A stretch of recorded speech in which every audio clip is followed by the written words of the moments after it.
Hello everyone, welcome to our YouTube channel. आज हम लोग बिहार सिविल कोड क्लर्क के लिए प्रैक्टिस सेट नंबर 16 का सॉल्यूशन देखेंगे। इससे पहले 15 प्रैक्टिस सेट का सॉल्यूशन अपलोड कर दिया गया है, उसका प्लेलिस्ट बना हुआ है, आप लोग चैनल पर जाके देख सकते हैं। तो चलिए स्टार्ट करते हैं। इसका PDF आपको टेलीग्राम ग्रुप में मिल जाएगा।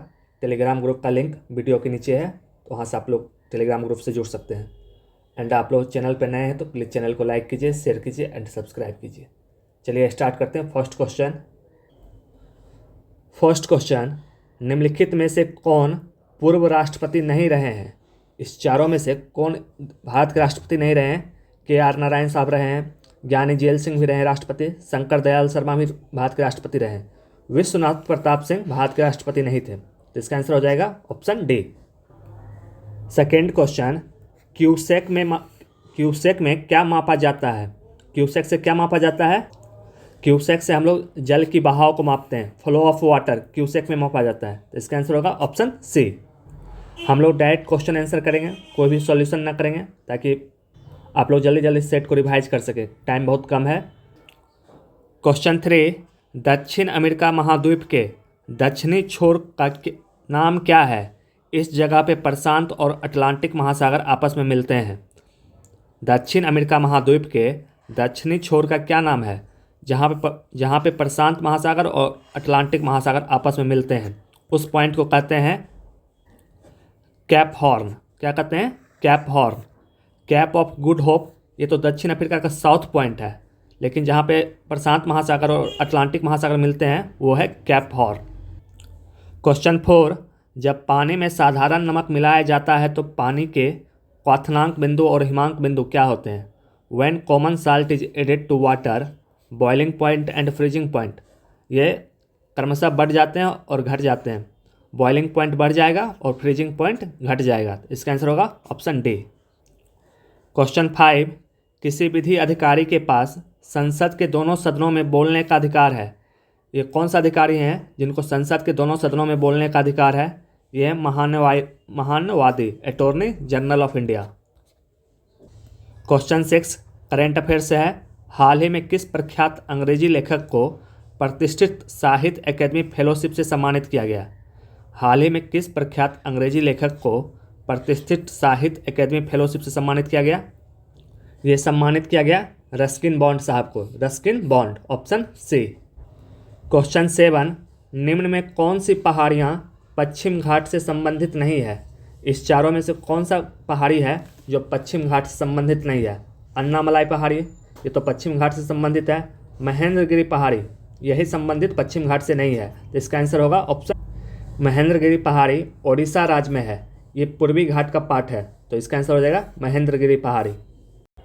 क्वेश्चन 8, यदि अलवण जल की स्वस्थ मछली को लवण जल में रख दिया जाए तो वह मछली, if a healthy fish of fresh water is kept in salt water then that fish, तो मछली क्या होगा? मर जाएगा, निर्लज्जित होकर मर जाती है।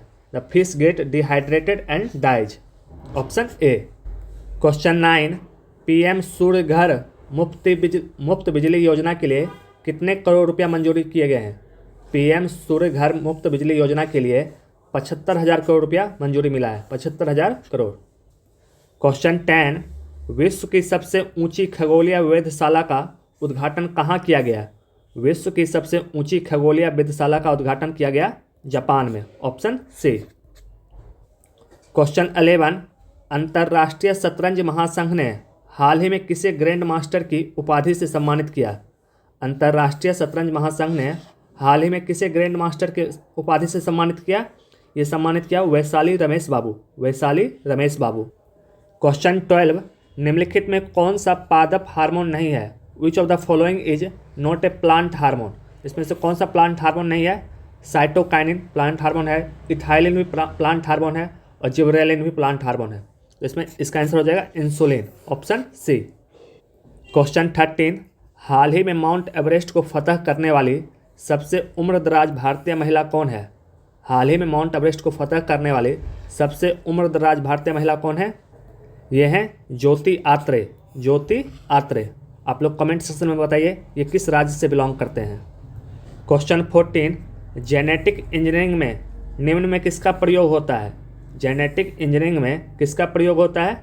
हम लोग जेनेटिक इंजीनियरिंग में यूज करते हैं प्लाज्मिड का, प्लाज्मिड। क्वेश्चन 15, स्वतंत्रता की पहली चिंगारी किसने प्रज्वलित की जिसके कारण 1857 का विद्रोह शुरुआत हुआ? स्वतंत्रता की पहली चिंगारी किसने प्रज्वलित की जिसके कारण 1857 का विद्रोह शुरुआत हुआ? ये स्टार्ट किए थे मंगल पांडे, ऑप्शन सी। तो ये था इस सेट का 15 जीके जीएस का क्वेश्चन। आगे 20 हिंदी का क्वेश्चन है, चलिए देखते हैं। क्वेश्चन 16, उत्थान का विलोम क्या है? उत्थान का विलोम क्या हो जाएगा? ये हो जाएगा ऑप्शन बी, पतन। क्वेश्चन 17, समानार्थी शब्द की जोड़ी नहीं है, इस चारों ऑप्शन में से कौन सा समानार्थी शब्द का जोड़ा नहीं है? तो सुमन पुष्प समानार्थी शब्द है, चरपाई खटिया भी समानार्थी शब्द है, पाठशाला विद्यालय भी समानार्थी शब्द है, निशा निशाचर समानार्थी शब्द नहीं है। निशा मतलब होता है रात्रि और निशाचर मतलब होता है राक्षस, तो इसका आंसर हो जाएगा ऑप्शन बी।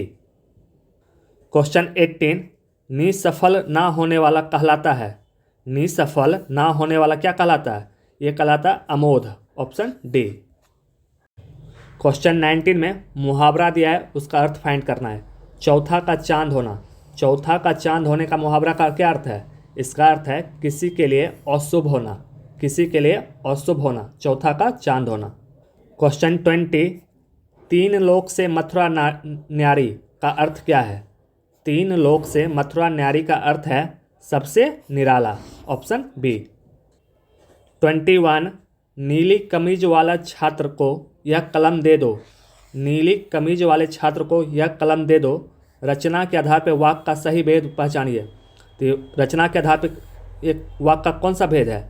ये वाक्य का सरल वाक्य है, नीली कमीज वाले छात्र को यह कलम दे दो, यह सरल वाक्य का एग्जाम्पल है। 22, इनमें त्रुटिपूर्ण वाक्य है, मतलब जिसमें अशुद्धि है वो वाक्य पहचानना है। उसने लिखा था कि सही है, उसकी दुकान पर शुद्ध गाय, ये पार्ट इसका अशुद्ध है, इसका आंसर हो जाएगा ऑप्शन बी। पूरा सेंटेंस है, उसने लिखा था कि उसकी दुकान पर शुद्ध गाय का घी मिलता है, तो यहाँ गाय के साथ शुद्ध नहीं लगता है, तो यह पार्ट इसका गलत हो गया, ऑप्शन बी। 23, कौन सा शब्द की वर्तनी सही है? मतलब इस चारों में से अत्युक्त का कौन सा स्पेलिंग सही है? ये ऑप्शन डी में जो दिया गया है वो ऑप्शन सही है, अत्युक्त। 24, निम्नलिखित शब्दों के समानार्थी शब्द का चयन उनके दिए गए विकल्पों से कीजिए। शब्द दिया है आज्ञा, आज्ञा का समानार्थी शब्द क्या होगा? यह होगा आदेश, option B. 25, fill in the blanks है, खेल कूद में डैश अच्छी बात है, खेल कूद में स्पर्धा अच्छी बात है, ऑप्शन ए। नेक्स्ट एक गद्यांश दिया है, 26 से 28 इसका क्वेश्चन है। गद्यांश दिया है, मापना सब इंसान की पुरानी फितरत का हिस्सा रहा है, दुनिया भर अनुशासन जीवन का प्रत्येक स्थिति में आवश्यक है, अनुशासन सैनिक जीवन की आत्मा है, परिवार में सद्भावना बनाए रखने के लिए इसकी आवश्यकता पहले है, समाज और राष्ट्र में शांति और सद्भावपूर्ण संबंध बनाए रखने के लिए इसकी आवश्यकता भी है, ईश्वर की सृष्टि में यदि अनुशासन नहीं है तो अराजकता फैल जाएगी, यह विषय तुरंत अस्त व्यस्त हो जाएगा।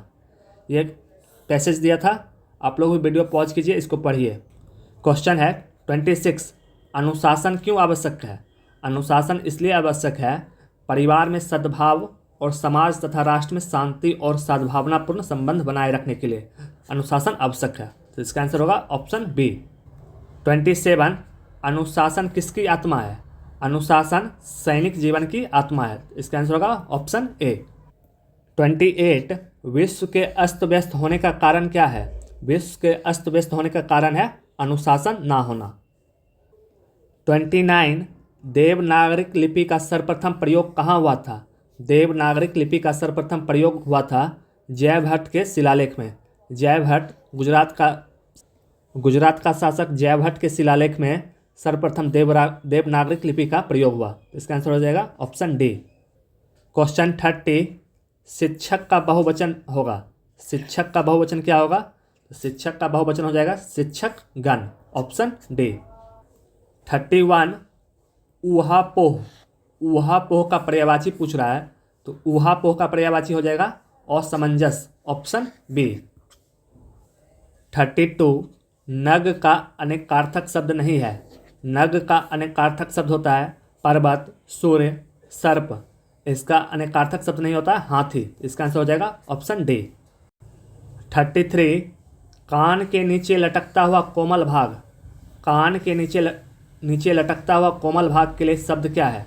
तो कान के नीचे लटकता हुआ कोमल भाग को कहते हैं कर्णपाली। Option C, कर्णपाली। 34, निम्नलिखित वाक्यों में से कौन सा वाक्य सर्वाधिक सही है? तो इसमें से कौन सा वाक्य सही है? ये ऑप्शन डी में जो दिया गया है वो सही है। यद्यपि तुम अजनबी हो तथापि मैं तुम्हें अपना मानता हूँ। Option D. 35, प्रागैतिहासिक में किस उपसर्ग का प्रयोग है? प्रागैतिहासिक में उपसर्ग लगा है प्राक। Option A. ये था इस सेट का 20 हिंदी का क्वेश्चन। आगे अब इंग्लिश का क्वेश्चन है। 36 से 40 तक एक पैसेज दिया गया है। आप लोग वीडियो को पॉज कीजिए, इस पैसेज को पढ़िए और उसको सॉल्व कीजिए। उम्मीद करते हैं आप लोग पढ़ लिए होंगे। इसका हम आंसर टिक मार देते हैं और आप लोग मिला लीजिएगा। 36 का सी है। 37, war is the negation of truth means wars spread and advertise falsehood. 38, according to the author the world's declared love of humanity is. ये स्टेटमेंट फॉल्स है। 39, man should be guided by generous human feelings. Question 40, hatred and aversions are unwholesome as they are barriers in seeing the truth. Option D. तो ये था इस passage का solution. उम्मीद करते हैं आप लोग सही किए होंगे। नेक्स्ट है 41 से 42, आपको साइनोनिम्स फाइंड करना है। वर्ड दिया है बीफूल। बीफूल का साइनोनिम्स क्या है? बीफूल का मतलब होता है उल्लू बनाना या धोखा देना। तो इसका साइनोनिम्स हो जाएगा ऑप्शन सी, चीट करना। नेक्स्ट है 42, इम्पोर्टेंट का साइनोनिम्स क्या है? इम्पोर्टेंट का मतलब होता है कमज़ोर या असमर्थ। तो इसका साइनोनिम्स हो जाएगा ऑप्शन बी, डिसेबल्ड। नेक्स्ट 43 से 44 में आपको एंटोनिम्स फाइंड करना है। वर्ड दिया है 43 में एकॉम्प्लिस का एंटोनिम्स क्या हो जाएगा? एकॉम्प्लिस का मतलब होता है सह अपराधी, मतलब जो अपराध करने में सहयोग देता हो उसको एकॉम्प्लिस कहते हैं। तो इसका एंटोनिम्स हो जाएगा ट्रेटर, मतलब गद्दारी करना, या विश्वासघात भी कर सकते हैं। तो इसका आंसर हो जाएगा ऑप्शन डी। नेक्स्ट वर्ड है 44, ऑडियस का एंटोनिम्स क्या हो जाएगा? ऑडियस का मतलब होता है घृणित या घृणास्पद। तो इसका एंटोनिम्स पूछ रहा है, तो एंटोनिम्स हो जाएगा घृणा का pleasant. Option A. 45, one word substitution है। Something which brings bad luck. उसको क्या कहते हैं? तो something which brings bad luck को कहते हैं जिंक्स्ड। Option D, जिंक्स्ड। उसका मतलब होता है अभागा या अभिशाप्त। तो इसका आंसर है option D. 46, animals and plants which live in water. वैसा एनिमल्स एंड प्लांट्स जो पानी में रहते हैं उसको क्या कहते हैं? उसको कहते हैं aquatic. Option C. Next 47, select the incorrectly spelled word. इसमें से इनकरेक्टली स्पेल्ड वर्ड फाइंड करना है। तो ये ऑप्शन सी में डिलाइटफुल का स्पेलिंग सही गलत है। इसमें डबल एल नहीं लगता है, सिंगल एल होता है। डिलीट सही है, डिलीशियस सही है, डेलिकेट सही है। तो इसका आंसर हो जाएगा ऑप्शन सी। 48 में भी आपको इनकरेक्टली वर्ड फाइंड करना है। तो इनकरेक्टली वर्ड ऑप्शन सी में दिया है पीजेंट का स्पेलिंग होता है PEAS, ई नहीं होता है, ए होता है SANT, पीजेंट मतलब किसान। इसका आंसर हो जाएगा option C. Next 49, idiom and phrase दिया है। ऑफ द ओल्ड स्कूल का मतलब क्या होता है? Old fashion in thought. इसका आंसर हो जाएगा option B. Question 50, keep someone in the loop idioms का मतलब होता है give them all the information. 51, इसमें साइनोनिम्स पूछ रहा है। वर्ड दिया है लैक्स का साइनोनिम्स क्या है? लैक्स का मतलब होता है शिथिल हो जाना। तो इसका साइनोनिम्स हो जाएगा negligent. Option C, negligent. 52, one word substitution है cinema show in the afternoon. Cinema जो दोपहर में दिखाया जाता है उसको क्या कहते हैं? Cinema show in the afternoon, उसको कहते हैं मैटनी। मैटनी, ये अच्छा क्वेश्चन है। नेक्स्ट है पैराजम्बल। आप लोग वीडियो पॉज करके इसको पढ़िए और कौन सा सही ऑप्शन होगा। तो इसका सही ऑप्शन है ऑप्शन डी। आप लोग इसको मिला लीजिएगा पढ़ के। 54 change the narration. I said to her you have done my favour. I said to her you have done my favour, इसको नरेशन में चेंज करेंगे तो इसका आंसर हो जाएगा I told her that she had done my favour, option C. 55 change the voice. I found his friends laughing at him. I found his friends laughing at him, इसको change करेंगे तो इसका answer होगा I found him being laughed at by his friends. I found him being laughed at by his friends, option B. तो ये था इस set का 20 इंग्लिश का क्वेश्चन। आगे कंप्यूटर का है। 56 वर्ड प्रोसेसर तथा स्प्रेडशीट उदाहरण है। वर्ड प्रोसेसर एंड स्प्रेडशीट ये किसका उदाहरण है? ये एग्जाम्पल है एप्लीकेशन सॉफ्टवेयर का, option B application software. 57 MS word में डैश के लिए Ctrl+Z का प्रयोग करते हैं। MS वर्ड में हम लोग Ctrl+Z किसके लिए प्रयोग करते हैं? ये अंडू कमांड के लिए करते हैं, undo command, option D. 58 ECS का फुल फॉर्म पूछ रहा है। ECS का फुल फॉर्म क्या होता है? इसका फुल फॉर्म होता है electronic clearing system, electronic clearing system, option A. 59 television transmission निम्न में किसका उदाहरण है? Television transmission is a example of which of the following. तो टेलीविज़न ट्रांसमिशन एग्जाम्पल आपका है सिंप्लेक्स कम्युनिकेशन का, ऑप्शन ए। सिंप्लेक्स कम्युनिकेशन उसको कहते हैं जो केवल एक ही दिशा से जानकारी देता हो, जैसे रेडियो हो गया, टेलीविज़न हो गया। तो मतलब एक ही तरफ से इन्फॉर्मेशन आता है, आप उसमें से कोई इन्फॉर्मेशन आप उसमें डाल नहीं सकते हैं, तो उसको कहते हैं सिंप्लेक्स कम्युनिकेशन। और हाफ डुप्लेक्स कम्युनिकेशन हो गया कि दोनों तरफ से आएगा लेकिन वन टाइम में एक ही तरफ से आएगा, जैसे वॉकी टॉकी हो गया, एक तरफ से बोलिएगा फिर दोबारा दूसरी तरफ से होगा। इसका हाफ डुप्लेक्स कम्युनिकेशन का एग्जाम्पल हो गया वॉकी टॉकी। और फुल डुप्लेक्स कम्युनिकेशन में बोथ साइड से साइमल्टेनियसली हो जाएगा। तो इसका आंसर हो जाएगा टेलीविज़न किसका एग्जाम्पल है? सिंप्लेक्स कम्युनिकेशन का। क्वेश्चन 60 है दोनों डैश और डैश गेट्स यूनिवर्सल गेट्स होते हैं। यूनिवर्सल गेट्स किसको कहते हैं? तो यूनिवर्सल गेट्स हम कहते हैं नैंड और नॉर गेट को। नैंड और नॉर गेट यूनिवर्सल गेट्स कहलाते हैं। 61 इस नंबर को आपको डेसिमल नोटेशन में कन्वर्ट करना है। इसको जब कन्वर्ट कीजिएगा तो इसका आंसर आ जाएगा 46। उम्मीद करते हैं आप लोग सीख लिए होंगे किस डेसिमल में, ऑक्टा में, बाइनरी में चेंज करने के लिए। एक क्वेश्चन इससे आ सकता है। अगर आप लोग अभी तक नहीं सीखे हैं तो किसी भी यूट्यूब चैनल पर जाके आप सर्च करके सीख लीजिए, एक क्वेश्चन आ सकता है इससे। प्रीवियस सेट में भी एक क्वेश्चन था, तो ये टॉपिक इंपॉर्टेंट है, एक बार सीख लीजिए एग्जाम से पहले। 62 डैश भाषा एक उच्च स्तरीय भाषा नहीं है। Language is not high level language. इसमें से हाई लेवल लैंग्वेज कौन सा नहीं है? यह है assembly, option C. Pascal high level language है, जावा भी हाई लेवल लैंग्वेज है, सी भी हाई लैंग्वेज है। तो इसका आंसर हो जाएगा असेंबली। 63 Oracle is. ओरेकल क्या है? तो ओरेकल एक डाटा सॉफ्टवेयर है। तो इसका आंसर हो जाएगा ऑप्शन सी। 64 निम्न में कौन सा यंत्र सामग्री नहीं है? Which one of the following is not a tool material. इसमें से कौन सा टूल मटेरियल का एग्जाम्पल नहीं है?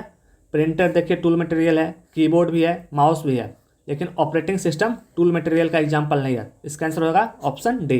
65 निम्नलिखित में किसे बाइनरी फाइल फॉर्मेट के नाम से जाना जाता है और उसे MS वर्ड के पुराने संस्करणों जैसे कि MS वर्ड 97 से 2003 तक के उपयोग किया जाता था।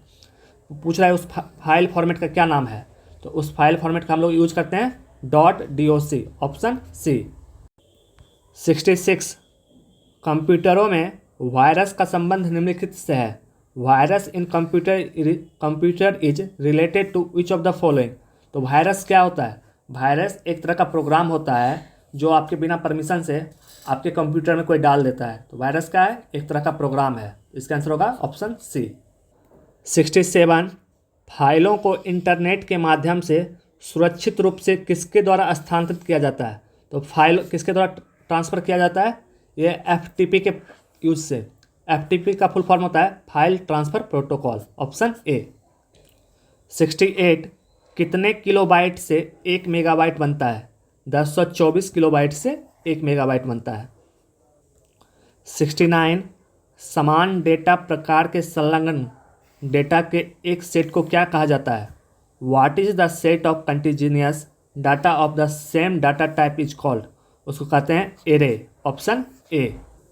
क्वेश्चन 70 निम्न में कौन एंटीवायरस सॉफ्टवेयर नहीं है? इसमें से पूछ रहा है कौन इसमें एंटीवायरस सॉफ्टवेयर नहीं है? नॉर्टन, एमकैफे, कोबोल और कैस्पेस्की। तो इस तीनों में से, इस चारों में से कोबोल एंटीवायरस सॉफ्टवेयर नहीं है। कोबोल अभी देखे थे, एक हाई लेवल प्रोग्रामिंग लैंग्वेज है। और एंटीवायरस कौन कौन सा है? नॉर्टन है, एमकैफे है, कैस्पेस्की है। इंपॉर्टेंट एंटीवायरस का नाम, एंटीवायरस सॉफ्टवेयर का नाम याद कर लीजिएगा। इसका आंसर हो जाएगा ऑप्शन सी। तो ये था इस सेट का 70 क्वेश्चन। आगे 20 क्वेश्चन मैथ और रीजनिंग का है, उसका PDF हम ग्रुप में भेज देंगे, वहाँ से आप लोग डाउनलोड करके सॉल्व कर लीजिएगा। तो मिलते हैं अगले वीडियो में अगले सेट के साथ। Thank you.